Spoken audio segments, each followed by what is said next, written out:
That doesn't look good.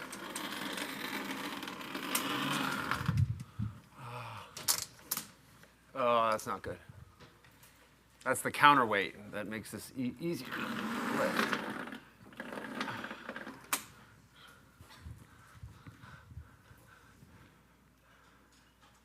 Hi, everybody. Welcome back. Thank you for coming on a Friday, a beautiful Friday where you'd rather be outside enjoying the autumn weather. Weather. It's not weather.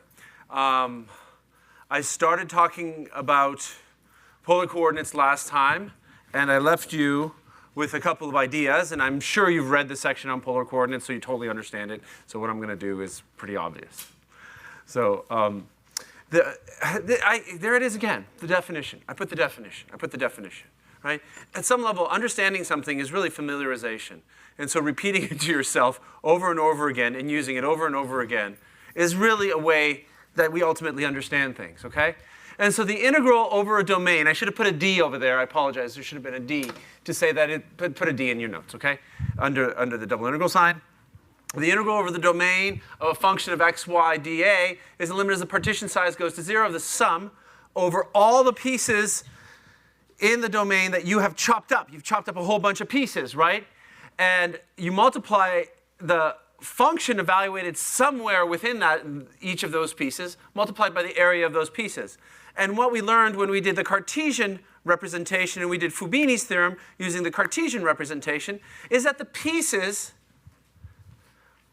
if you represent the domain in a Cartesian sense, that means the boundaries are expressed using x and y, the function is expressed using x and y, then slices that are vertical are slices at constant x, and slices that are horizontal are slices at constant y.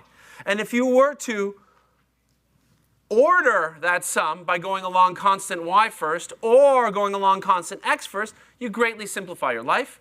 And the integral over a domain in R2 becomes a double integral in the sense that you do one integral first, an iterated double integral. You do one first and then the other second. Okay? Or you do one first and then you add up over the strips. The point about, the point about going to polar coordinates is not because I want to give you thousands and thousands of examples, is that we choose coordinate systems to make our lives easier. And certain things have Cartesian symmetry, like this room, sort of, you know, it's kind of rectangular. Okay? So if you do things in rectangular coordinates, yeah, kind of, I know. Okay, it's kind of. If you do things in the coordinate system that's appropriate to this room, it makes the computation easier as a rule of thumb. In physical systems, what we have noticed is that circular and spherical symmetry is very common. Okay? For example, and this is the classical example, you take a piece of mass, right, a little a really small amount of mass out in space somewhere, and you calculate the gravitational force on you from that mass. Okay?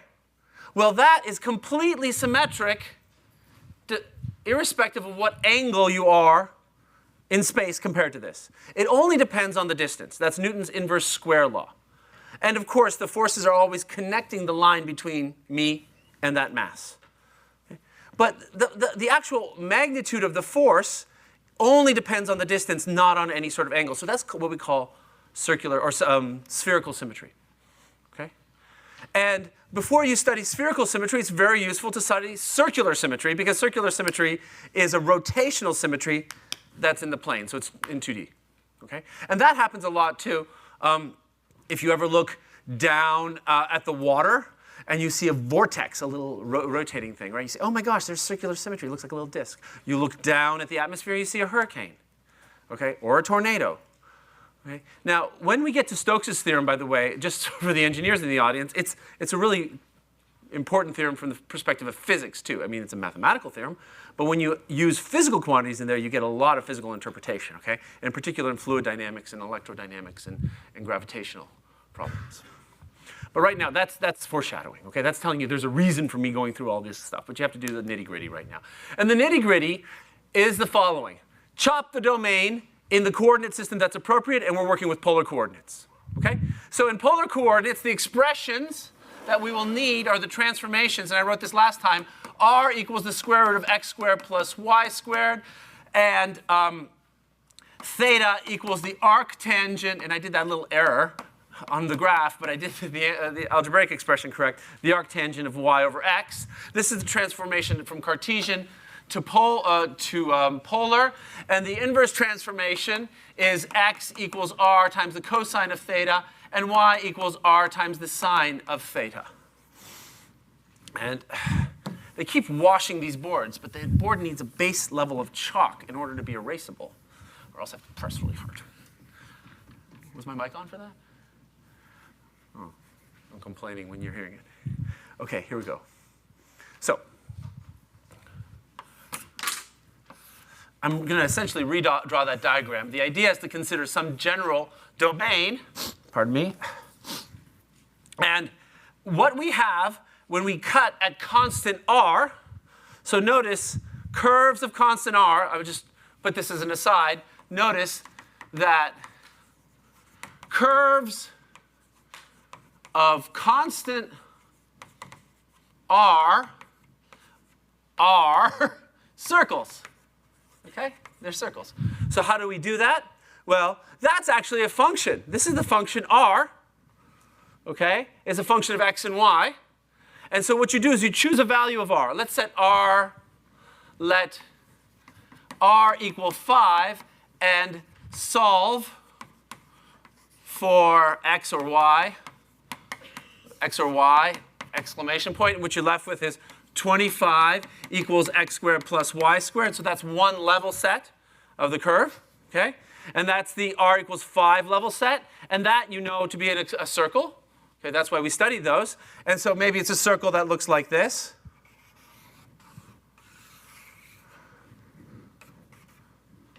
I had a professor who could do those circles really well. It was kind of scary.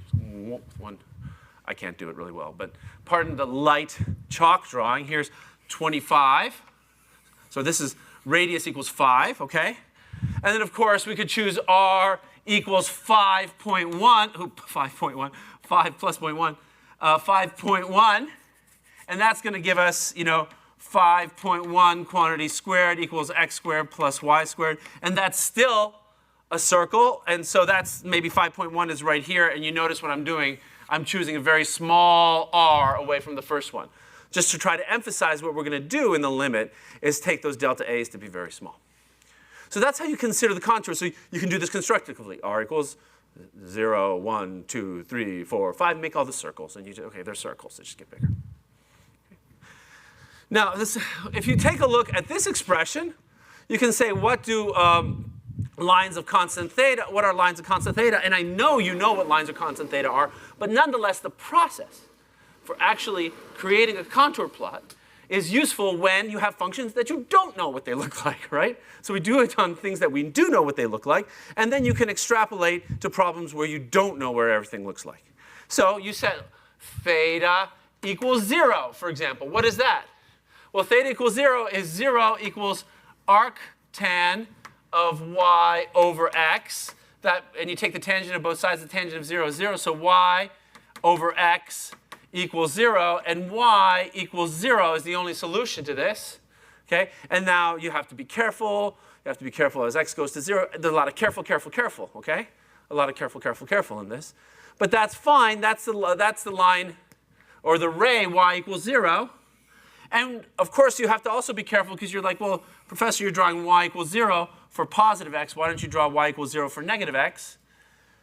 So allow me to skip those caveats because you recognize that we're going to have theta varying from 0 to 2 pi as we go around. And so this is going to be the theta. This is the theta equals pi curve over here. So these are a bunch of rays. And unlike the circles, I want to emphasize that unlike the circles, and I apologize for all this single colored chalk on the board. Make the domain bold. Here's r equals 5. Here's r equals 5.1. Now I'm making everything bold. You're welcome. This is theta increasing as you go around. Okay? And unlike the contours of constant radius, there's an issue with the contours of constant theta. The contours of constant radius never intersect. They're single valued.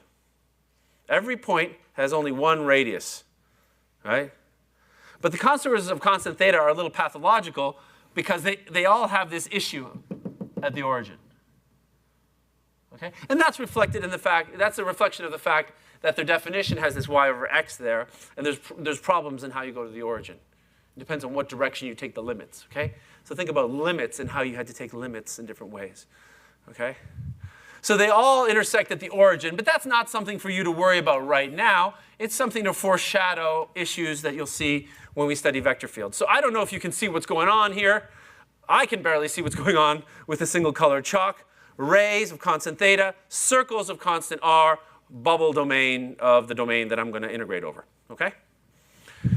And so what I do now, and I'm going to draw one more ray, and I'm going to ask, what is the area of this patch right now? What is the area of this patch? So I'm going to call that point, I'm going to just say, okay, let's call that point the point x, y, which is this is the point which is given by x, y in Cartesian, the ordered pair x, y in Cartesian, or we'll often use r theta in polar. Okay? And in polar. Okay? And now I'm going to zoom in. Zoom in or limit are my synonyms. Limit and zoom in are going to be my synonyms, right? That's all a limit really is. You zoom in.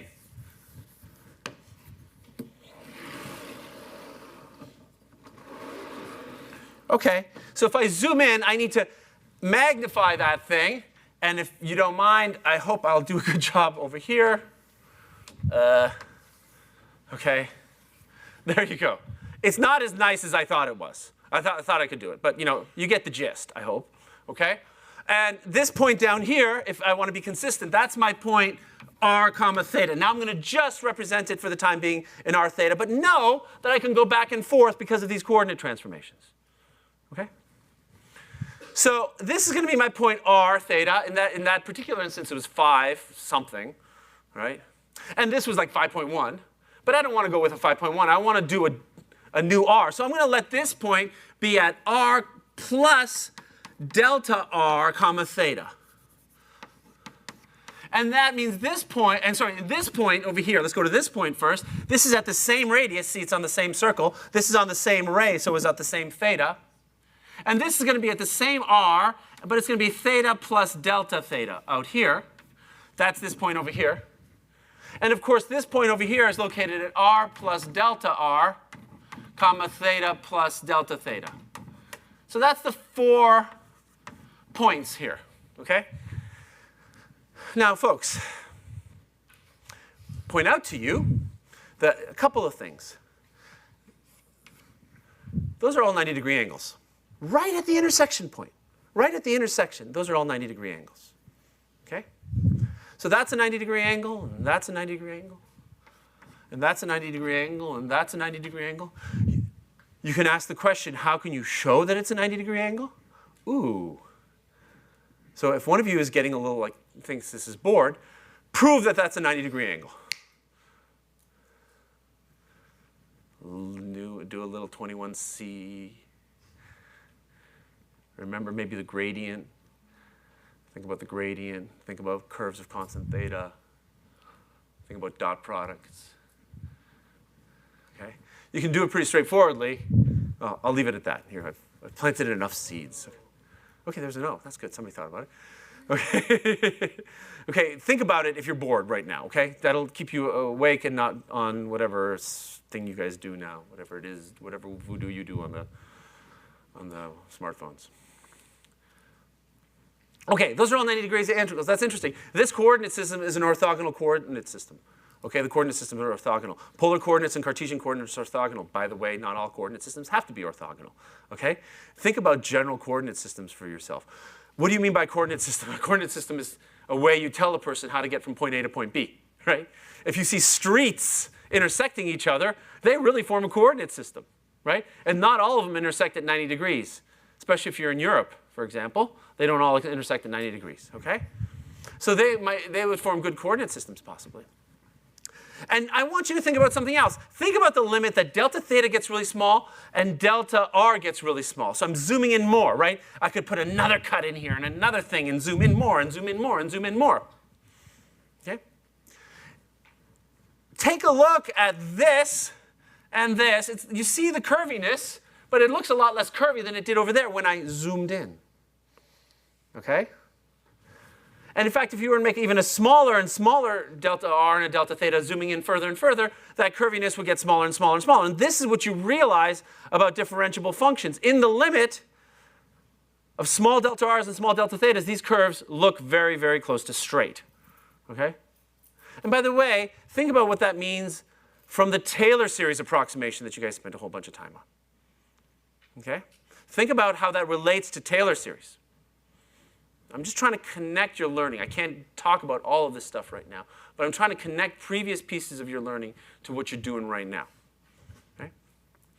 Nonetheless, so this shape is called the arc segment of an annulus, and it's actually, this particular one is ridiculously easy to find the area of, okay? And what we're going to see is that the area is going to have to depend on the length of this, it's going to have to depend on the length of this, and it's going to turn out it's also going to depend on the location of this point. Okay? But let's prove it. Let's prove it. It's really quite easy to prove it. Because we're just going to use simple, old-fashioned geometry.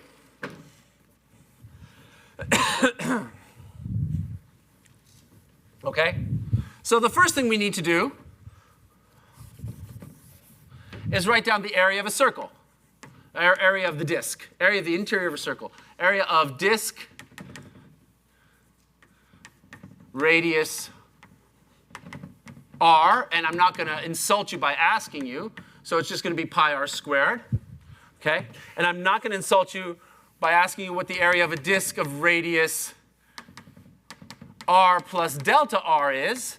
All you do is substitute r plus delta r, and that's quantity squared. Okay? And so that's the area of two disks. And so you realize, if I want to calculate the area of that arc segment, I've got the outer disk minus the inner disk. If I subtract the two areas, I will get the area of the ring, the whole ring, between them, okay? Because I got the bigger one and my smaller one is the ring in between. But I need an arc segment, so I need a slice, like the piece of pie, right? I need to cut a piece of pie out of it first. So it's like the crust of the pie, the outer crust, the one everybody races for, okay? So it's like the outer crust of the pie. That's what I'm looking at in some sense. And I need to figure out the area of a segment of a circle, okay? And this is pretty straightforward. So what I mean by this is imagine I have a disk. I keep saying circle, but I really mean disk. I apologize. The circle is the boundary. The disk is the interior. And what I mean is imagine I had a ray going through there and a ray going through there, cutting a piece of pie. And I want to know the area of this thing right here. So this is going to be my circle whose radius is r, radius r. And I know the area of the whole thing. It's pi r squared. And I know another thing. If I had made this, take this wedge and sweep it around in any direction, right? If I sweep it around in any direction, it's still the same area, right? If I cut it from this side or that side, the only thing that it depends on is the width here. It only depends on the width and, of course, the radius. Okay? And so this, I'm going to call this will be at a point theta, and this is at a point theta plus delta theta. So the opening angle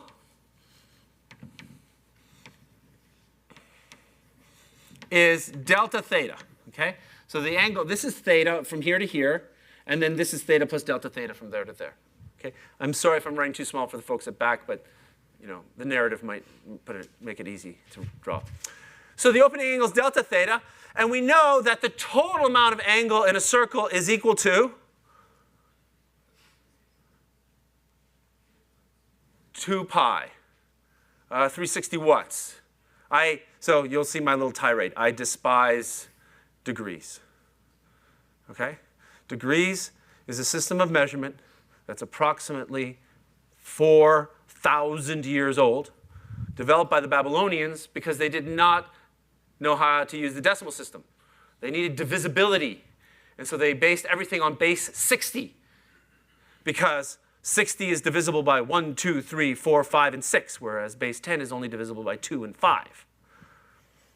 So we developed this system of measurement, which is degrees, right? Which is kind of a ridiculous system of measurement. I want you to really think about, why would you choose 90? Why would you choose 90? Just choose 100, right? In fact, there used to be a system of measurement on our old calculators where a right angle was 100 degrees, 100 gradients. Gradients, I don't know. You had a DRG button on your old calculators. They'd probably eliminate them now, okay? They still do? Yeah. Maybe, okay, so I thought it just turned to DR. I don't know. I don't know what you kids use nowadays. I don't use calculators. I have no idea. I haven't used a calculator in 20 years. No, more. Yeah, since I was in high school. So think about why degrees are so bad, okay? Think about why they're so obfuscating. They're bad because they obfuscate. Now, radians may seem to obfuscate, but they don't, of course, right? So what is radian? Can I do my little tangent on the side here? What is a radian?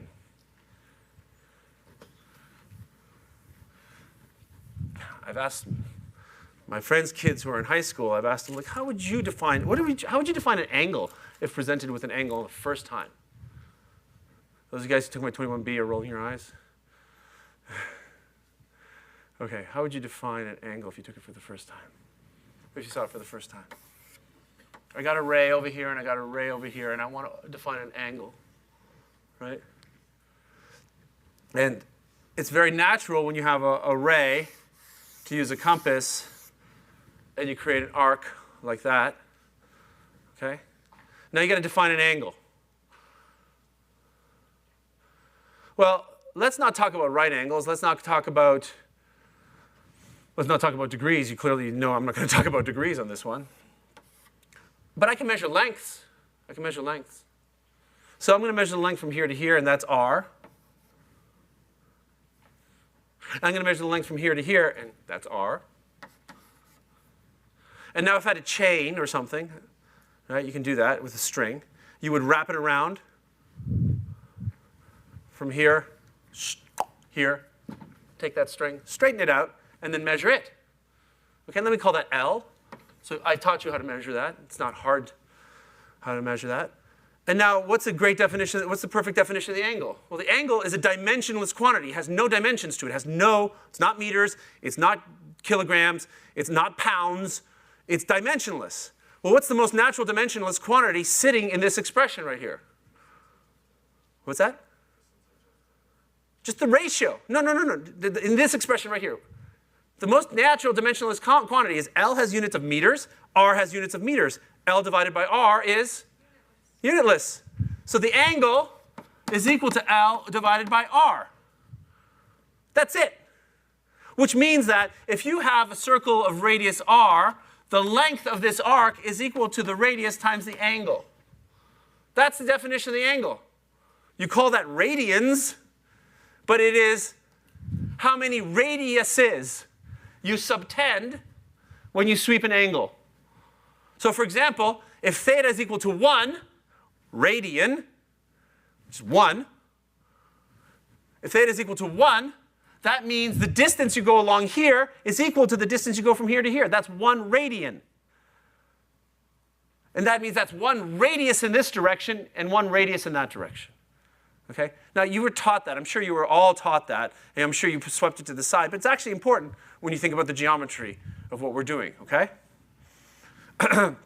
So I would point out that if this length here is r, the length of this arc here is r times delta theta. Because you're sweeping out an angle delta theta. Okay.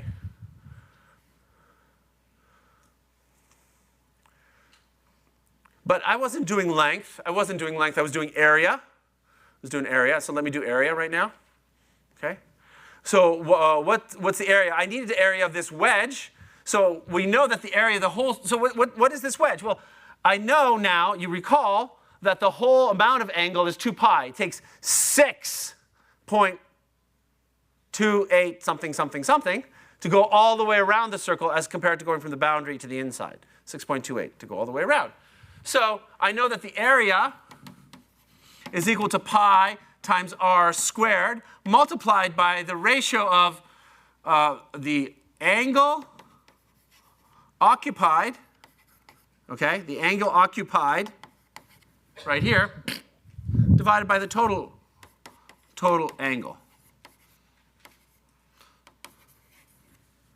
Okay, so if you don't mind, I'm going to erase this board because you have this formula and it's pretty straightforward. And so that means the area, this is the area of segment, or piece of pie, is equal to pi r squared times the angle occupied is delta theta, and the total angle is 2 pi, right, to go all the way around. That was what I said. And so you see that delta theta times r squared over 2 is the area of the segment. Okay? So that's the area of the segment. And on this diagram, that would be the segment that goes from here all the way back down to the origin, the one that you can't see. Okay? So this is the area of the smaller segment in this case. What's the area of the larger segment? So now I'm going to draw it again. I'm going to draw my wedge, my segment. I'm going to try to not draw too many things on here. So the area of this segment is is delta theta. So this is the delta theta over here, this opening angle. Okay, that opening angle is delta theta. This is the point r comma theta. Apologize again for writing so small. And this is r plus delta r. So the area of this piece of pie right here is delta theta r squared over 2. The area of this piece of pie over here is the area of larger is equal to delta theta, because it's got the same delta theta, times r plus delta r squared over 2. Right? It's the same formula, except evaluated at r equals r plus delta r. So if I want to figure out the area of this little piece here, I take the area of this whole wedge and I subtract this wedge. That's the crust of the pie. Okay? So the area of arc segment of annulus is equal to delta theta over 2, that's common to both of these expressions, times r plus delta r squared, that's from here, minus r squared. Make sense? Which is equal to delta theta And just expand this, and please allow me to do this quickly. You got the r squares, the r squares are going to cancel out, and you can have 2r delta r plus delta r quantity squared, okay? And there's the expression. And so if you just write, so you're like, okay, do I have to simplify? Do I have to do anything? Have to is a weird kind of word. The more you rearrange it into a convenient form, maybe you'll be able to interpret it better. So let me tell you how to rearrange it in a convenient form. Factor out a 2 from this expression, and factor out a delta r from this expression. Okay? So the area is equal to delta theta times delta r. Sorry, I'm going to put the delta r first. I apologize. Put the delta r first, put the delta theta second. It's just for convenience sake. When you factor out the 2 and the delta r, you're going to be left with an r plus delta r over 2. R plus delta r over 2. Does that make sense? Okay, let me redraw that picture up there. That picture has this ray, this arc segment, which is at r, see this arc, which is at r plus delta r, this arc, which is at r, and there is the r plus delta r over 2, okay, r plus delta r over 2, which is right in between them. This is r plus delta r over 2. This is at a distance. This is distance from the origin of this circle is r plus delta r over 2. Okay? So it's supposed to be really right in the middle, and my drawing was not as nice as it should be. There, middle, sort of. Right in the middle. Right in the middle. And what did I say? What is the length of this arc? Well, the length of this arc is r times delta theta, because it's the radius times delta theta. That's what I said. That's how we define angle in the first place, right? That was the L from before. And the length of this arc is r plus delta r times delta theta. That's the length of this arc. So the length of this arc is L. I'm going to call that L, so I can get it out over here, is r plus delta r over 2 times delta theta. So the length of this arc is the average of the lengths of these two arcs. Okay? But wait, there's more. How long is this? This is delta r. So now pause and look at your expression. You say, oh goodness, this shape has the area of a rectangle whose side is delta r and whose other side is L, which is this expression right here. Okay? And look what happens in the limit that delta r gets really, really small. Well, all of these terms can possibly get small. But importantly, this average, these guys get closer and closer to one another, right? Because in the limit that delta r gets small, this goes to r. Okay? And you're like, who cares? Who cares? Well, that tells me that this area, by the way, this is, the computation is ridiculously trivial, right? It's absolutely trivial. I didn't do anything too fancy. The interpretation is what's not trivial, okay? I'm asking you, and that's really what I'm asking for you to think about as you progress into your sophomore years of college. Think about why we've asked you to do these expressions. Think about how you would generalize these expressions. Think about how they inform your understanding of geometry or calculus, okay? More generally than just go through a road expression, boring, boring, boring, boring. That's why you rearrange terms. When you collect them in the right way, something appears to you. When you don't collect them in the right way, it's hard to see things appear to you. So that's the area of this. That's the area of that shape, which was the fundamental shape that we're going to use to compute integrals in polar coordinates. So honestly, I don't really care too much about computing integrals in polar coordinates, if that wasn't obvious to you. It's not the most important thing, but thinking about how you go about that is what you should care about, which is why I went through this whole expression. Okay? Because really what we do is we end up doing them on computer anyway.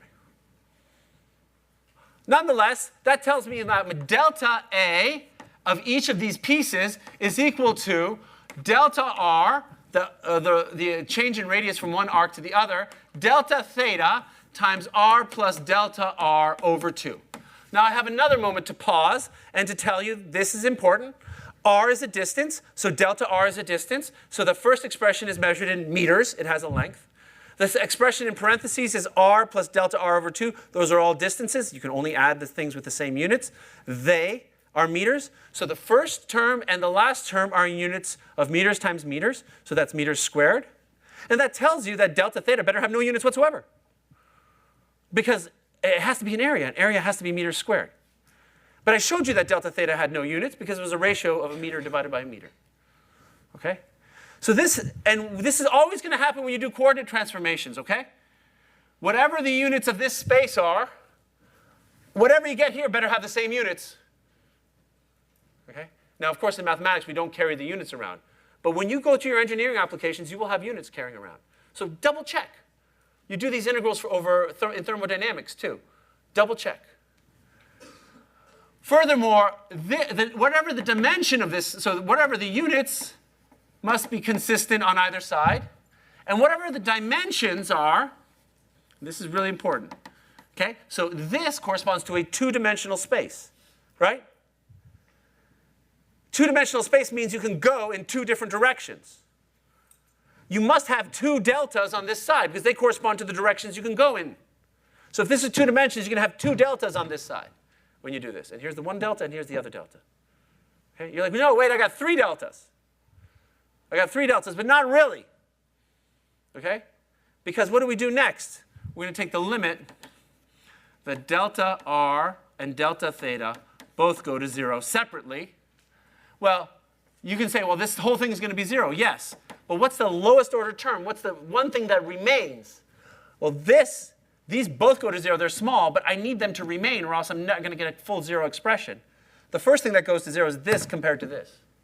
Because I'm saying at a fixed distance, in the limit that delta r goes to 0, this remains finite. And that's just a limit expression.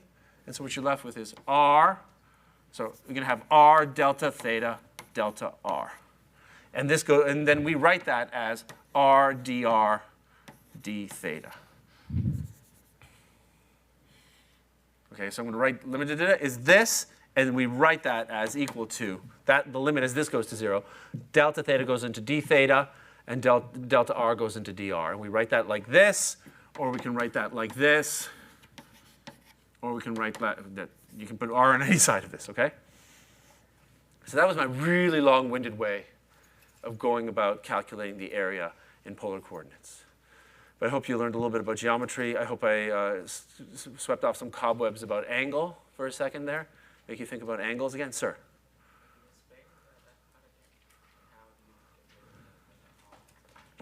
So the idea is that this is for any delta A anywhere in the space. Okay? So I fix my point where I'm measuring my delta A. And so I fix that point, r comma theta. Right? And then I take the limit that the delta r goes to 0 and the delta theta goes to 0. So I'm bringing that other curve, that other arc toward the leftmost arc, the lowermost arc. And I'm bringing that ray toward the rightmost ray. But fixing that point. So in the limit that delta r goes to 0 with r fixed, this remains fixed, and this one gets much, much smaller. Okay? 5.1, 5.01. 5.001. Remember, I did 5 for the radius before. 5.0001. Right? This one's getting much smaller. This is still remaining 5. So this survives the limit. Of course, these get very small, but we know the area has to get small. But they get small proportional to delta r and delta theta. So this is what's left. 1d here, 1d there for each dimension. It's a two-dimensional system. 1r here, 1r there, and dimensionless. It's length squared. Okay? Okay, let me do an example. Okay. So,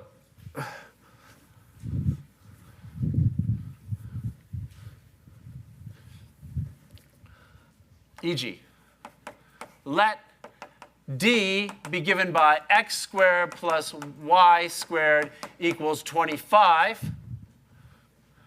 Find the integral over d of x squared dA. Okay? If you can do this expression, now let me do x squared. Yeah, let me just do x squared plus. Let's just do x squared for now. If you can do this, you can do all of them. Okay? So I was going to do, well, you have to do the formal blah blah blah blah. Let's just do it for one example.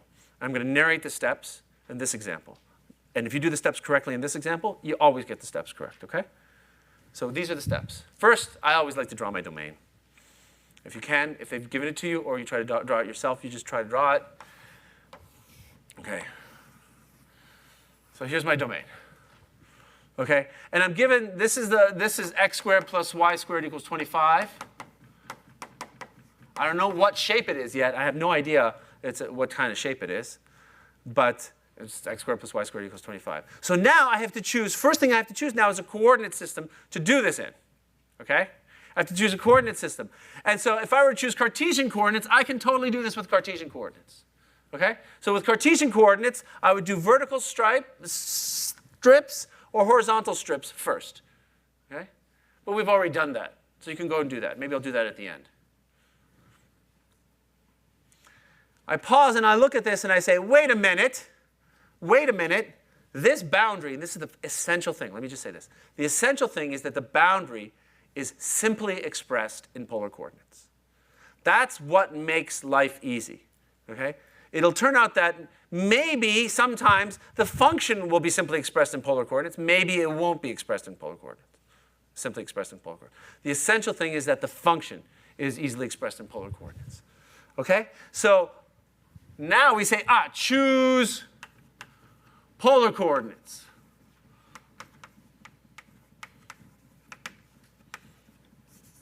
Okay? So the first thing I note is f of x, y, which is the function I'm integrating. Remember, I use f of x, y for the function I am integrating, is equal to x squared.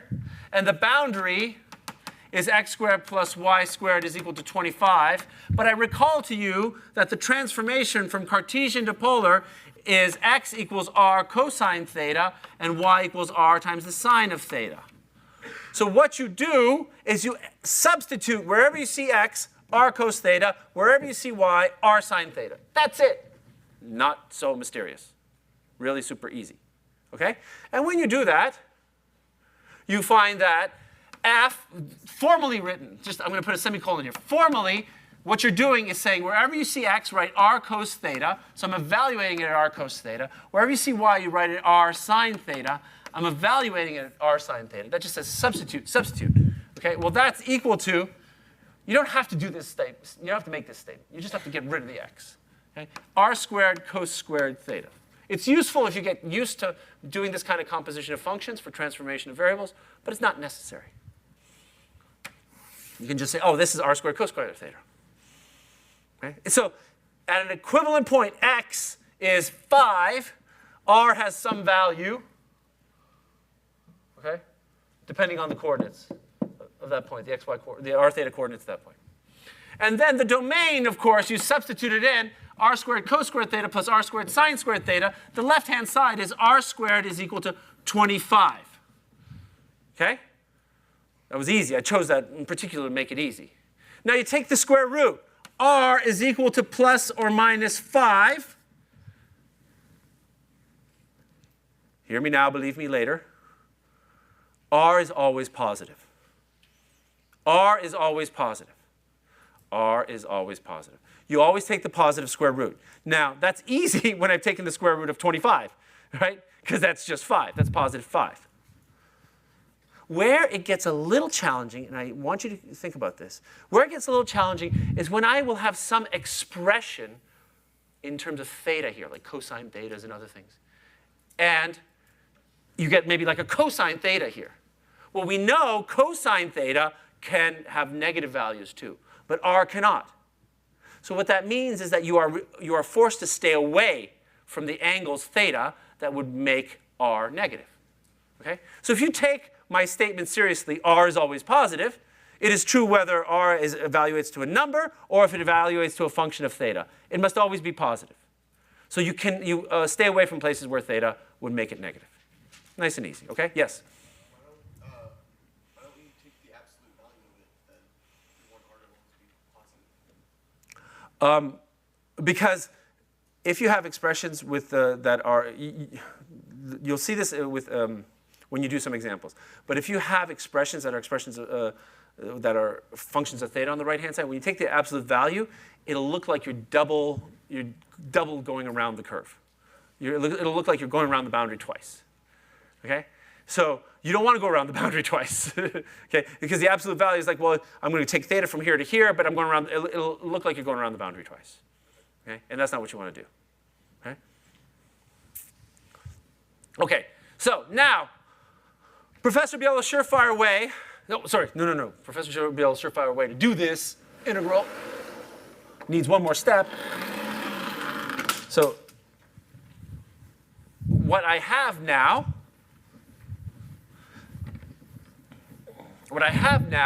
is I have to consider the integral over the domain. I'm going to make everything definite in a second. Well, the function is r squared cos squared theta, right? I evaluated that in the polar coordinates. So I'm going to do all this in polar coordinates. Now, my dA, my area piece, I'm chopping them into those pieces that we just spent a whole bunch of time computing, right? And so that dA is either r dr d theta or r d theta dr. 99 times out of 100, you want to do the r integral first. Because we're going to have our boundaries, r will depend on theta. It makes a lot more sense to say, my distance, the boundary distance from the origin, depends on my angle, as opposed to my angle depends on my distance. We don't really think of things that way. Okay? So let me just say 99 times out of 100, you will choose the Fubini's theorem order of r dr d theta. Okay? Now you use Professor Biela's surefire method for finding the limits of integration. Okay? It's the same thing you did with Cartesian coordinates, except remember that the strips we're cutting now are those wedges. Okay? You take your piece of chalk, and you start at the lowest value of r possible, which is r equals 0, which means you put it this time on the origin. You shoot out a curve of constant theta from the origin. Okay? You shoot out a curve of constant theta, bang. Okay? As soon as that curve pierces the domain, that is r minimum. Well, it's in the domain immediately, in this case. Right? It's inside the domain of integration. So r minimum, in this case, is 0. And so you can put your little circles in r minimum like we did before. And here it pierces the domain. Then you shoot another ray. This is where it pierces the domain on the way out here. So you put a little x over there, because that's where it's coming out. And then you put a little x over here, and that's where it's coming out. And we're putting an x over here, and that's where it's coming out. And you put a little x over here, and that's where it's coming out. And now you connect the x's. And you say, this curve is the curve that gives us r maximum. Okay, r maximum. So r maximum is on the curve with the x's. I don't know, call them stars, whatever you want to call them. I call them x's stars. Make them stars so we don't get confused with x's and y's. Stars. Ta-da, that's where it's going up. Psh, fireworks as you leave. Okay? In this case, that's clearly the curve r is equal to 5. So this is r max in this case, is equal to 5. Okay? And then you have to find theta min and theta max. Okay? And the way you do it is you start off with your first ray at the smallest possible theta, and that's always going to be theta equals 0, so that's going to be the one pointing horizontally. And then you keep going until that ray pierces the domain. Well, this one does pierce the domain. So it's theta equals 0. And then you keep going until you come up to the last ray that pierces the domain, and that's going to be theta equals 2 pi. And so in this case, theta min equals 0, and theta max equals 2 pi. And the point is, theta is constant along this ray, so you're doing the r integration first, and then you're adding up over the different thetas. let me show you how this would work. This is a simple domain because it's a circle, but let me just show you conceptually how it would work for my canonical jelly bean domain, okay? In the jelly bean domain, I want to integrate over this region. I do the same thing. I take my ray, I start at r equals 0, I shoot it out. Doesn't pierce the domain, not participating. I take my ray, I shoot it out. Touches the domain, okay? It comes into the domain here, it goes out of the domain there. I take the next ray, I shoot out like that, comes into the domain there, goes out of the domain there. Bam, comes into the domain there, bam, goes out of the domain there. Okay? Into the domain here, out of the domain here, out of the domain here, into the domain here. And so what you'll see is the curve described by these circles is going to be R minimum. And notice that it depends on which strip you were on. So it depends on what theta you were on. So that's a function of theta. So as you can see, in general, that R minimum, which I'm going to put there, is a function of theta. And then the ones that are with these stars are R maximum. And you can see that they, too, depend on which strip you're on. So they depend on theta. And the lowest angle strip which pierces the domain is going to give us theta min. The angle on this, whatever this angle is, up to this strip right here, is what theta min is. And then theta max is whatever the angle on the last strip is. Theta mix, theta min, theta min, and theta max. Okay? That's the general way you do it. It's the same process that I would have done for Cartesian, except I just have to do it on rays and then move the rays around. Before, I was doing it on vertical slices and then moving those vertical slices, or horizontal slices and moving those horizontal slices. Okay? So, finishing this example is now quite trivial.